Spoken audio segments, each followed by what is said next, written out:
Hello and welcome to our webinar, New Worlds, New Books, Upcoming Fantasy and Adventure Titles.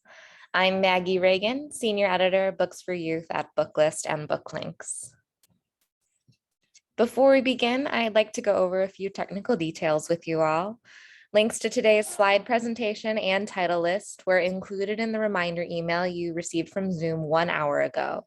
To download them, please open that email, scroll to the bottom, and click on the links located there.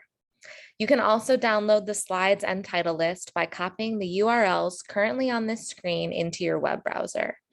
If you have any trouble accessing these materials, please contact us at webinars@booklistonline.com. The audience is in listen-only mode, but we welcome any questions you may have. On the bottom of your screen is a toolbar with a section for Q&A. If you have a question or if you need technical assistance, simply click Q&A and type your message into the box that appears. We will do our best to respond to all tech-related questions, and we'll pass along all other questions to today's panelists so they can follow up with you after the webinar. Last but not least, Booklist offers closed captioning on all webinars. To enable or disable captions on your screen, please look for and click the live transcript icon on the toolbar mentioned before.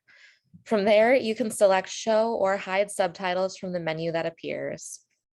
If you choose to enable subtitles, you can adjust the size of the captions at any time by selecting subtitle settings.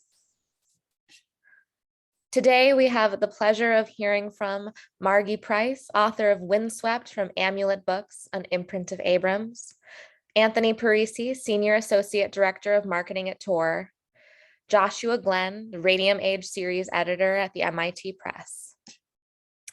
First up, we'll hear from Margi Preus. Margi is a New York Times bestselling author of the Newbery Honor book, Heart of a Samurai, and other notable books for young readers, including West of the Moon, Shadow on the Mountain, and Village of Scoundrels. She lives in Duluth, Minnesota, land of snow squalls and cardamom buns. She's here today to tell us about her forthcoming middle grade fantasy from Amulet Books, an imprint of ABRAMS, WINDSWEPT. So without further ado, take it away, Margi. Hi, and thanks for having me. And thank you, Maggie, for that introduction. And thank you, Booklist, for hosting me. And thank you all for being here and listening in today. I'm coming to you today from a little island on Rainy Lake, just a very short boat ride away from Canada. And why I'm here is a long story, which I'm not here to tell you about. I'm here to tell you about WINDSWEPT, and I'm really looking forward to that too. My protagonist, Tag, has never left her house in all of her 13 and a half years, not once. All she can see of the outside world is what she can see from a small knothole. In fact, if you make a circle with your thumb and your forefinger and hold it up to your eye, you can see how much of the outside world Tag can see. Yet, as she says herself, and I'm going to share my screen now, it's interesting how much of the outside world you can see from that little circle. In fact, you can see something as large as a bear, even from that little knothole. So when an invitation to a meeting outside is delivered via that same knothole, the pull of that outside world is very enticing. Like every other 15-year-old in her world, Tag is not allowed to go outside lest she be swept away by the wind, which is what happened to Tag's sisters 7 years earlier. Since then, all Tag knows about the outside world is what she can see from that knothole.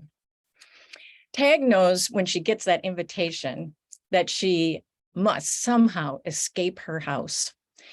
And it might involve a rope of clothes.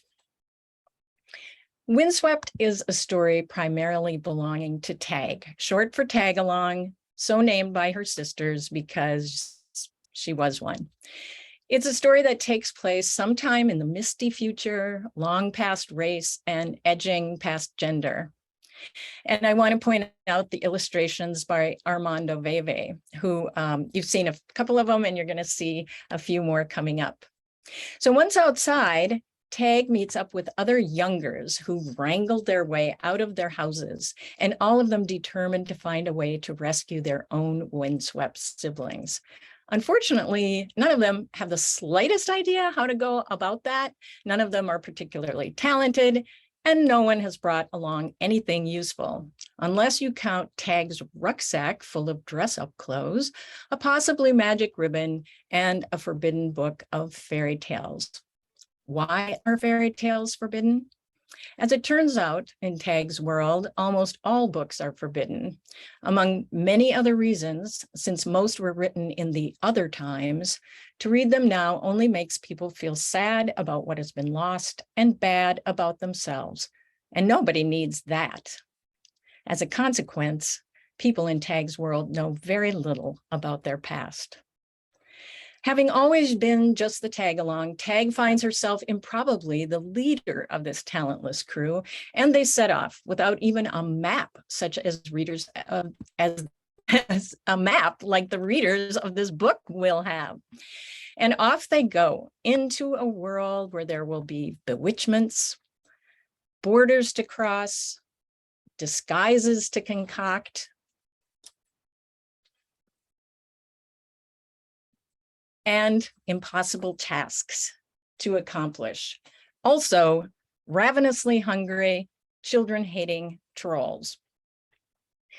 And the warning says, beware of trolls, avoid being out and about between dusk and dawn. You may gain some measure of protection if you turn your clothing inside out. So there will also be hardship, loss, and being lost. Will the power of the human spirit triumph, and will, like in every good fairy tale, the unlikeliest win the day? Will Tag not only save the windswept children, but also reclaim their past and find a way forward for their future? You'll just have to read the book to find out. My previous books with ABRAMS have all been historical fiction, mostly based on true stories. Well, all of them really based on true stories and real people. So writing Windswept was a departure for me, and it was a challenge on many levels. Even putting together a PowerPoint was a different kind of challenge, because for my other books, I could always show pictures of the real people and the real places and tell the story behind the story. The story behind this story is personal, more personal than I realized until, well, honestly, putting this PowerPoint together. I started thinking about this story in what would have been spring of 2020 for most people, but in northern Minnesota, it was still winter. As for everyone, there were a lot of things on my mind: the pandemic, political situation, gun violence, climate change, the unraveling of democracy, the beginnings of books being pulled from shelves, although at that time I never would have imagined that what would come to pass would so closely resemble my fictional world. In addition, I had a couple books come out, including Village of Scoundrels at the end of February 2020, when everything shut down, and the book, I'm afraid, disappeared a little bit. So if you could find your way to reading that one too, I would appreciate it. All in all, things seemed rather dark. Like a lot of other writers, I stopped writing. What did one write about under such circumstances? A lot of my other writer friends took up other creative endeavors: gardening, knitting, learning to play the ukulele, baking sourdough bread. I read fairy tales, and in particular, Norwegian ones, which I have always loved, in part because they are comfortingly familiar to me. I grew up listening to my father reading aloud from an old book of Norwegian fairy tales in Norwegian and translating as he went along. Also, there are some ripping good girl characters in Norwegian tales, in the Scandinavian tales especially. So that's another reason why I wanted to read those stories. These stories acknowledged what fairy tales always do, that the world is a dark and scary place. But if we're willing to face it with courage, accept the advice and gifts offered, and act with compassion toward others, we can overcome all obstacles, even impossible ones. And maybe against all odds, things will turn out all right. One of the stories I read was The Three Princesses in the Mountain Blue, about three sisters who must spend their first 15 years indoors, lest they get swept away by a snow flurry. Of course, they get out of the house and they do get swept away into a very complicated fairy tale. Under the pandemic circumstances, that story resonated with me and inspired me to start writing. Well, maybe not writing, but thinking about writing. It wasn't really so easy, again, because my other books were based on the lives of real people. I had a kind of ready-made outline and about the true story I was telling and the parameters of the life I was writing about. WINDSWEPT was fiction and fantasy at that. How to proceed. I felt a lot like the fairy tale characters setting off into the unknown, not really knowing where she's going, but trusting to luck, faith, and the strength of her convictions, and to serendipity. A quote I serendipitously ran across while writing this story carried me through the roller coaster of writing and also the pandemic. Unless you make room for serendipity, how can the divine enter in? And I needed some divine to enter in because, frankly, writing this novel was a bit like trying to catch the wind in a net. And there was serendipity, some of it caused by the pandemic, actually. When my kids came home to stay with us, my youngest and his partner came for a couple of weeks that lasted 6 months.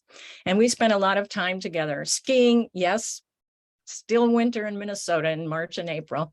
And that little dog with the orange booties figures heavily in WINDSWEPT. So I thought I'd better have a picture of her. And we cooked together and we talked a lot about what if there was a world where children, maybe sometime in the future, where children were swept away by the wind and their parents did not protect them and the elders did nothing to solve the problem. And what would the kids do then? And how would it all turn out? More kids came home and they're along with their big feet. And suddenly there were people working virtually and literally all over the house, in the kitchen and the living room and upstairs and everywhere. Where was I supposed to work? I was banished. Not exactly. Serendipitously, my youngest son had built this little house in the backyard some years before.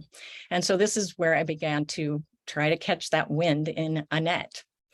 The fairy tales offered a lot in terms of structure, ideas, solutions to problems, and pushing my imagination just a little bit further than it would ordinarily go. And they do the same thing for the characters in the story too. So when I started writing this story, it was about children getting swept away by the wind. And that's about it. But the wonderful thing about novels is that they can be about many things. And as the story began to unfold, it became about fortitude and tenacity and resourcefulness and cardamom buns, and about a lot of things I hadn't even realized it was about, but reviews have pointed out, such as Kirkus says, timely warnings about human greed, waste, and destructiveness while extolling the power of storytelling. And Publishers Weekly ethics around avarice, exploitation, and communal priority. Good. I'm glad it's about all those things. But it wasn't until the somethingth revision that I realized this story is also about loss and longing for Tag and also for me. Tag longs for her sisters and for the restoration of her family. Like Tag, I have 3 older sisters. That's me, I'm the baby. And when I was young, they were all swept away to college, travel, marriage. And now, as we have all aged, and apparently are all the same age now, we are facing a different kind of inevitable and more permanent kind of loss. For another thing, having my children home reminded me that they would once again leave, swept away by their own lives elsewhere. And my husband and I would once again be 2 where once we were 6. That's not my husband, that's the neighbor's dog, by the way, in that picture. Like Tag, who knows she's lost her sisters, but begins to realize how much else has been lost in her world over time, I think we are all feeling loss on many levels right now. There's personal loss and there's ongoing, overwhelming loss that we feel powerless to stop and barely know how to think about. It all seems too late and too impossible. And yet, as a wise woman tells Tag, she says, sometimes we have to carry on as if you don't know it's too late and what you need to do is impossible. And so Tag does, and so must we all, doing what we can, even if what we need to do is impossible. And maybe as impossible as weaving a rope of invisible thread, strong as spider's silk, woven of ashes and memories. Maybe things will turn out all right. One more note about serendipity before I close, and in this case, the serendipity of a smart editor. With other books, I haven't had trouble settling on tense and person, but this story just couldn't settle in. Sometimes the story came to me in first person present tense and sometimes in third person past tense or any kind of wacky combination thereof, until my editor, Howard Reeves, just couldn't take it anymore. And he just told me, this is what's in present first person, and this is what is in past third person. And it was a revelation. And suddenly something about the story made sense. And it was a lot easier to write. And I'll leave it to you to read the story to see what I'm talking about and what I mean about everything else. But remember, watch out for trolls. You may find them, as I have, in the tangled roots of trees, in boulders and rock faces. You just never know where they might be lurking. So thank you for listening, and thank you all for the work that you do getting books into the hands of young readers. I hope that you will be swept away by Windswept.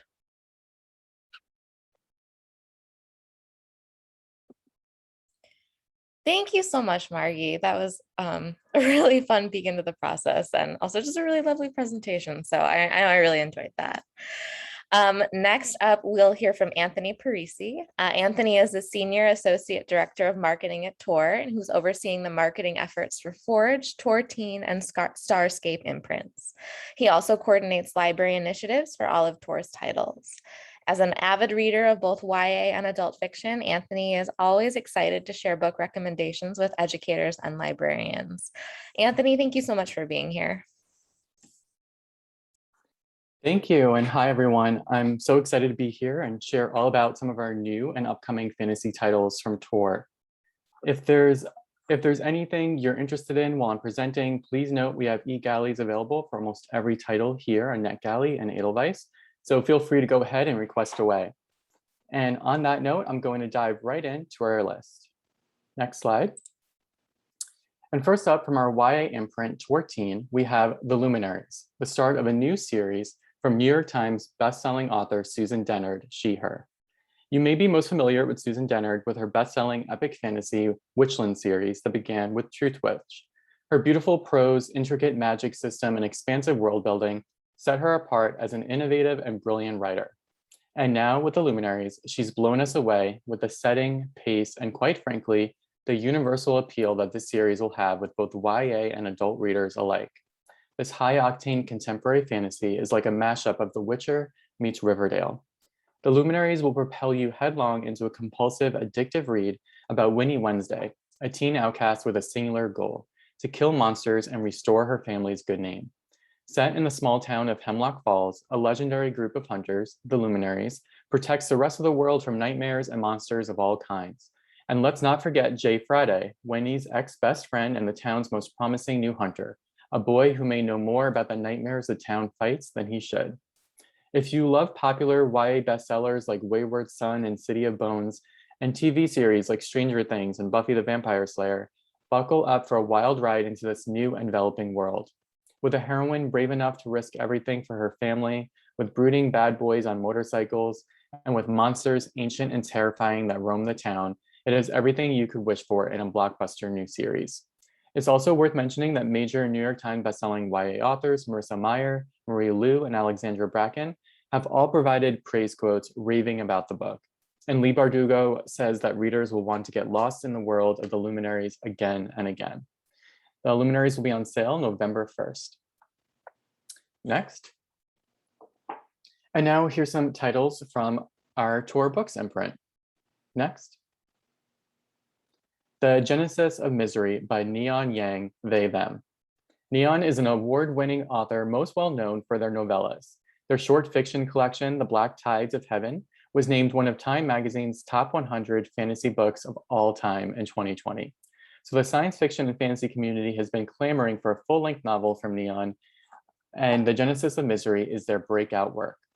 The world building is immersive and impressive and brings elements of genre to the tale in ways we've never seen before, much in the way of A Memory Called Empire, Ancillary Justice, and the 5th season. Full of high-tech space battles and political machinations, The Genesis of Misery stars a queer and diverse array of pilots, princesses, and prophetic heirs. This is the story of Misery no Maki, she, they, a nobody from a nowhere mining planet. Misery has abilities they shouldn't though. They can bend the will of stone, a dangerous magic that only saints are said to have. These abilities lead Misery to the center of the empire, where rumors spread that Misery is the next messiah, and where those in power seek to use Misery to win a terrible war. Amid a nest of vipers, Misery grows close to a rebellious royal and decides to embrace the legacy the prophecies speak of. True or false, for better or worse, Misery no Maki will be the 9th messiah. The Genesis of Misery will electrify fans when it comes out on September 27th. Next. The Atlas Paradox, the long-awaited sequel to Olive Blake's She, Her, New York Times best-selling dark academic sensation, The Atlas 6. With the Atlas 6 hashtag having over 11.9 million views on TikTok, the series already has a rabid fan base, and Olive Blake has become an overnight breakout success. We published The Atlas 6 for the first time in hardcover back in March, and it was an instant New York Times bestseller. And the cliffhanger ending left fans clamoring for more. So we expect Atlas Paradox to experience similar acclaim.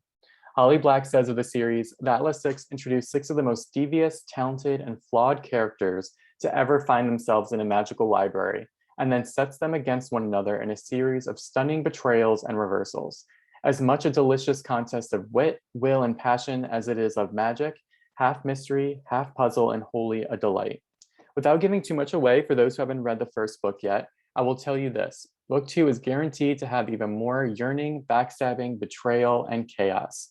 So get in on the phenomenon and make sure you order The Atlas Paradox when it goes on sale October 25th. Next. Ocean's Echo by Everina Maxwell, she, her. Ocean's Echo is a space adventure about a bond that will change the fate of worlds, set in the same universe as Everina Maxwell's hit debut, Winter's Orbit, which was an ALA Alex Award winner. Please note Ocean's Echo is a standalone novel, so readers don't have to read Winter's Orbit in order to read this one, though readers of Orbit will certainly be excited for this new queer, fun fantasy adventure. Rich socialite, flirt, and walking disaster, Tanal Halkana can read minds. Tanal, like all neuromodified readers, is a security threat on his own. Conscripted into the military under dubious circumstances, Tanal is placed into the care of Lieutenant Sarit Yani. Whereas Tanal can read minds, Sarit can influence them. Like all other neuromodified architects, he can impose his will onto others, and he's under orders to control Tanal by merging their minds. But Sarit refuses to go through with his illegal orders to sink and control an unconsenting Tanal, so they lie instead. They fake a sync bond and plan Tanal's escape, all while trying to avoid a war. Ocean's Echo goes on sale November 1st. Next. The Lost Metal by Brandon Sanderson, he, him. Readers get to return to #1 New York Times bestseller Brandon Sanderson's Mistborn world of Scadrial as its second era, which began with the Alloy of Law, comes to its earth-shattering conclusion in The Lost Metal. Brandon Sanderson continues to be one of the biggest, if not the biggest, fantasy franchise authors in publishing, and a new Mistborn novel is a huge publishing event. Brandon's fans will be anxiously waiting for this one, as will be your patrons. So make sure to stock up on copies of The Lost Metal when it releases on November 15th. Next. The Terraformers by Annalee Newitz, They, Them. From science fiction visionary Annalee Newitz comes The Terraformers, a sweeping, uplifting, and illuminating exploration of the future. This will appeal to Annalee's fans who love their unique brand of original, thought-provoking, and fun sci-fi. In this book, readers follow Destry. Destry's life is dedicated to terraforming the planet Sasky. As part of the environmental rescue team, she cares for the planet and its burgeoning ecosystems as her parents and their parents did before her. But the bright, clean future they're building comes under threat when Destry discovers a city full of people that shouldn't exist, hidden inside a massive volcano. As she uncovers more about their past, Destry begins to question the mission she's devoted her life to and must make a choice that will affect Sasky's future for generations to come. This is a science fiction epic for our times and a love letter to our future. The Terraformers will take you on a journey spanning thousands of years and exploring the triumphs, strife, and hope that find us wherever we may make our home. Fans of the expansive worlds from writers like Kim Stanley Robinson and N.K. Jemisin will absolutely fall in love with the future that Annalee Newitz creates. The Terraformers comes out on January 31st, 2023. Next. The Cradle of Ice by James Rollins, He, Him. This is the second book in the New York Times bestselling Moonfall series that began with Starless Crown, from thriller master James Rollins. The Cradle of Ice is a page-turning tale of action, adventure, betrayal, ambition, and the struggle for survival in a harsh world that hangs by a thread. Rollins' unique ability to deliver fast-paced, page-turning stories has won him acclaim from readers across all genres, and this book will only grow that broad appeal. As you can see, we will be revealing the cover soon, and you can look out for the book in hardcover February 7th, 2023. Next. ARCH-CONSPIRATOR by Veronica Roth, She, Her. From dystopian visionary and best-selling phenomenon Veronica Roth, author of the #1 New York Times bestselling Divergent series, comes a razor-sharp reimagining of Antigone. In ARCH-CONSPIRATOR, Roth reaches back to the root of legend and delivers a world of tomorrow both timeless and unexpected. Outside the last city on Earth, the planet is a wasteland. Without the archive where the genes of the dead are stored, humanity will end. Passing into the archive should be cause for celebration, but Antigone's parents were murdered, leaving her father's throne vacant. As her militant uncle Creon rises to claim it, all Antigone feels is rage. When he welcomes her and her siblings into his mansion, Antigone sees it for what it really is, a gilded cage, where she is a captive as well as a guest. But her uncle will soon learn that no cage is unbreakable, and neither is he. Roth is a master of storytelling with an addictive voice and compelling original worlds. We are thrilled to have this talented author join the Tor adult list. You can look for ARCH-CONSPIRATOR on February 21st, 2023. Next. And now moving along to our Tor.com publishing imprint. Next. Nona the Ninth by Tamsin Muir, She, Her. Irreverent and innovative, hilarious and heartbreaking, the Locked Tomb series has taken over a rich genre niche that was completely unexplored. Its dynamic, gay, gothy energy is unlike anything else, and its capacity to reinvent itself in every volume is unmatched. Nona the Ninth continues its brilliant story in a way that no one could predict. The Locked Tomb series follows the dread adventures of Gideon Nav and a host of other goths.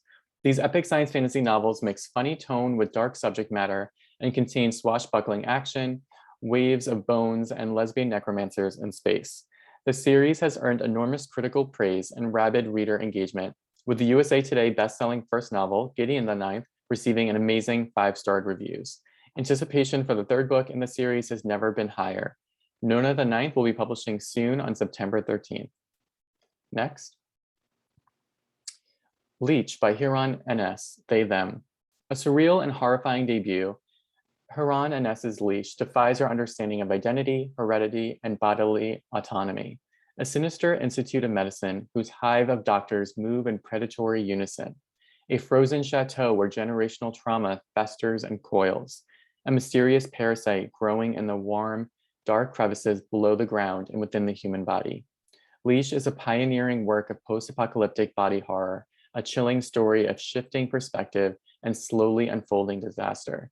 This charts new territory for science fiction and will be enshrined in an instant classic of the genre. LEECH comes out on September 27th. Next. Into the Riverlands by Nhi Vo, she, her. Nhi Vo's Locust and Hugo Award-winning series, The Singing Hills Cycle, continues. Wandering cleric Chi of the Singing Hills travels to the Riverlands to record tales of the notorious near-immortal martial arts who haunt the region. On the road to Bedney Docks, they fall in with a pair of young women far from home, and an older couple who are more than they seem. As Chi runs headlong into an ancient feud, they find themselves far more entangled in the history of the Riverlands than they ever expected to be. Accompanied by Almost Brilliant, a talking bird with an indelible memory, Chi confronts old legends and new dangers alike as they learn that every story, beautiful, ugly, kind, or cruel, bears more than one face.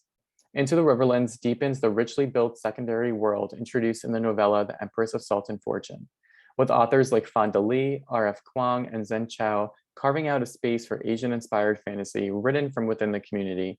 This gorgeous standalone follow-up to a debut novella NPR called A Remarkable Accomplishment of Storytelling is riding a strong wave.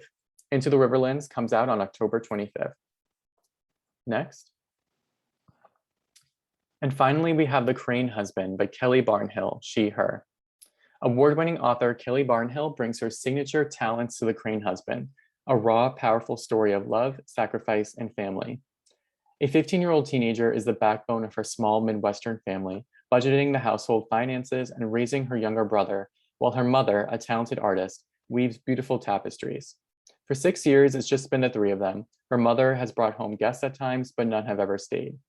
Yet when her mother brings home a 6-foot-tall crane with a menacing air, the girl is powerless to prevent her mom from letting the intruder into her heart and her children's lives. Utterly enchanted and numb to its sharp edges, her mother abandons the world around her to weave the masterpiece the crane demands. In the stunning contemporary retelling of The Crane Wife by the Newbery Award-winning author of The Girl Who Drank the Moon, one fiercely pragmatic teen, forced to grow up faster than was fair, will do whatever it takes to protect her family and change the story. The Crane Husband releases on February 28, 2023. Next. And here's where you can find Tor Teen, Tor Books, and Tor.com publishing on social media. I hope you'll follow us if you don't already for fun posts and new things about all things science fiction and fantasy. Thank you so much for your time. Thank you so much, Anthony. So many of those books look so exciting. So I'm really just ready to order everything from you. Our final presenter today will be Joshua Glenn. Joshua is a consulting semiotician and editor of the websites High Lowbrow and Semi-Auvox. The first to describe 1900 to 1935 as science fiction's radium age, he is editor of the MIT Press's series of reissued proto-sci-fi stories from that period. He is co-author and co-editor of various books, including the Family Activities Guide Unboard, which published in 2012, The Adventurer's Glossary from 2021, and Lost Objects from 2022. In the 1990s, he published the indie intellectual journal Hermenaut. Thanks so much for being here, Joshua.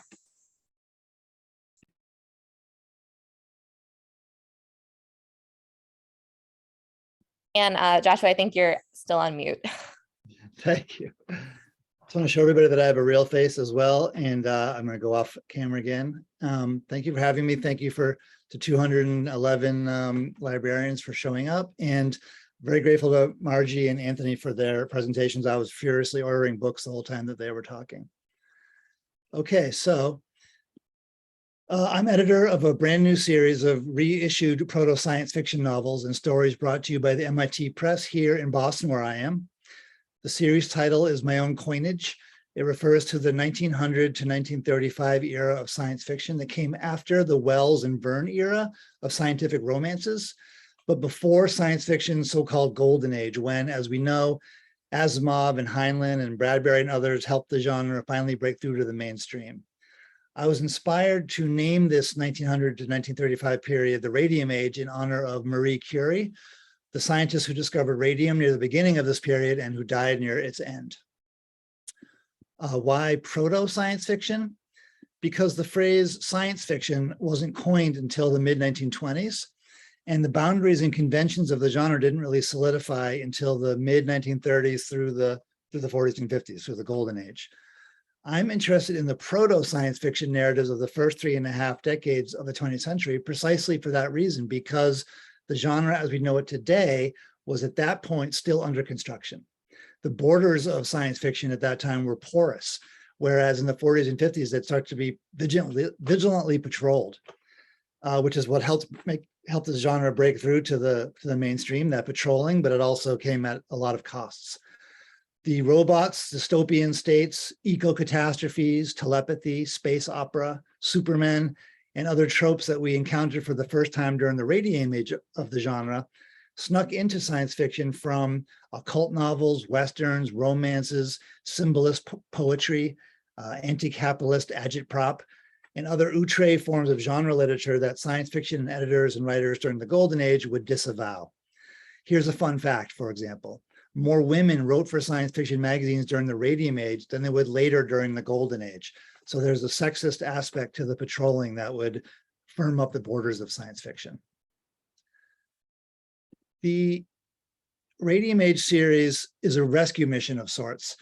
We're trying to surface a variety of strange and thrilling proto-science fiction yarns, mostly from the US and England at the moment, but eventually from around the world. We're actually working on translations from India and Russia at the moment. New introductions by genre scholars, science fiction writers, historians of science, and others, including my friend Annalee Newitz, who was mentioned earlier, because her new book, The Terraformers, is coming out soon. These introductions offer context for these stories, showing how ahead of their time they were in some ways, while in other ways, as with any fiction from this period, they were very much products of their time. 4 titles have already been published since March. I'm next going to preview the other 3 titles that will release in 2022. As you will see, all of the book's covers have been beautifully illustrated by my friend, the much acclaimed Canadian cartoonist Seth. So there's one of Seth's illustrations, and sort of in the style of Jack Kirby there. In August, we will publish Of One Blood, which is an extraordinary story by an African-American author, Pauline Hopkins, about a mixed-race man passing as white, who, while on an archaeological expedition, discovers an ancient civilization hidden underground in Ethiopia. Its wise and peaceful inhabitants possess both advanced technologies and mystical powers. It's considered one of the earliest articulations of Black internationalism. And Of One Blood takes as its theme the notion that race is a social construct perpetuated by racists. Also in August, Nordenholt's Million by J.J. Connington. As denitrifying bacteria threaten to wipe out humankind, a British plutocrat by the name of Nordenholt sets himself up as the benignant dictator of a ruthlessly efficient, entirely undemocratic survivalist colony, which forces the book's other characters to grapple with the question of whether a noble end justifies dastardly means. Connington was the pen name of a Scottish chemist, Alfred Walter Stewart, whose contributions are discussed in an afterword. In October, we'll publish another title by a female proto-science fiction writer, Rose Macaulay. She's best known for an autobiographical novel, The Towers of Trebizond, which was reissued a few years ago by New York Review of Books, and I highly recommend it if you haven't read it. It's a wonderful novel. During World War I, Macaulay, the author, worked in the British government's propaganda department, and in this incisively witty book, she gives us a near future England in which a ministry of brains has introduced a program of compulsory selective breeding, or as we would call it, eugenics. Our protagonist, Kitty, gets involved with the ministry's propaganda efforts until she falls in love with an unsuitable man. The book was an influence on Aldous Huxley's Brave New World, which wouldn't be published for another 15 years after this one. So now those are the 3 books that we have coming up. If you look on the slide that you're looking at currently, you can see the books that we've already done earlier this year. There's a collection of stories that I edited called Voices from the Radium Age. We reissued H.G. Wells's The World Set Free, which is about a kind of post-apocalyptic attempt to create a utopian world state. This is one of the books that helped predict the atomic bomb. J.D. Beresford's A World of Women, in which a plague kills almost all the men in the world. And the women, this book takes place in England, the women who survive have to struggle with the fact that because of sexist society they live in, they haven't learned any useful skills. So it's a feminist parable of sorts about a plague. And then again, Annalee Newitz, my friend, wrote the introduction to this book, The Clockwork Man by Evie Odell, which is really an extraordinary book from this early 20th century science fiction period, the first cyborg novel and also the first singularity novel. So I won't say any more about it here, but let's go on to the next slide. Next year, and we're already working on 2025, so we have a lot of books in the pipeline. But next year we have coming out 2 novels by Arthur Conan Doyle, so obviously the creator of Sherlock Holmes. He also had an amazing, another super brilliant and cantankerous, difficult character named Professor Challenger, who was in a series of novels and stories that Doyle wrote, sort of when he was trying to break away from just writing about Sherlock Holmes all the time.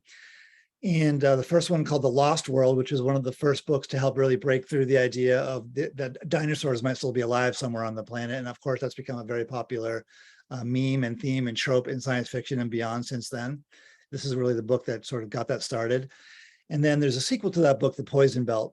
The other book here is by Cicely Hamilton, another female author of proto-science fiction from the era. Theodore Savage, an ironically titled book about an English civil servant gentleman who, because of advanced warfare techniques that sort of, based on her own experience, the author's experiences volunteering on the front of World War I, civilization collapses and everyone reverts to savagery, including the mild-mannered Theodore Savage. And the next slide. And that's it. I thank you for your time and for showing up today. And again, I want to thank Margie and Anthony because I'm very excited about those books as well. Well, thank you so much, Joshua. And a big thank you to all of today's wonderful panelists. This was such a great group and it was so exciting to see what everybody has in the pipeline. On Monday, all attendees will receive an email containing links to today's slide presentation, title list, certificate of completion, and video recording. For more about Booklist webinars, be sure to visit www.booklistonline.com/webinars, where you can view archives of past webinars and register for upcoming ones like those you see here. Now you can share Booklist love with everyone connected to your school district, library system, or higher learning institution. Booklist Online Unlimited offers just that, unlimited simultaneous access to 30 years worth of review and article archives, plus digital editions of Booklist, Booklinks, Booklist Guide to Graphic Novels in Libraries, and Booklist Reader. For pricing and other questions, visit www.booklistonline.com/subscribe. If you haven't heard, Booklist Reader, our new magazine that offers reading recommendations to patrons of all ages, and it's coming to print this January. Go to www.bit.ly/booklistreader in print to find out how you can order print copies in bulk for your library. If you already have a Booklist subscription, you can share the latest issue now. Go to our website for more details. Although #ReadGraphic Month is winding down here at Booklist, you can still find all of this month's great graphic novel content on our website. Visit the Booklist blog to enter our sweepstakes, watch recordings of our amazing graphic novels webinars, listen to the #ReadGraphic playlist on our YouTube channel, and of course, read this year's Guide to Graphic Novels issue, which will remain free and open to all and focuses on all things manga. Thank you again so much for joining us for today's webinar. And one more huge thank you to our panelists and to our sponsors, Abrams Kids, TOR, and the MIT Press. This concludes today's webinar. We'll see you next time.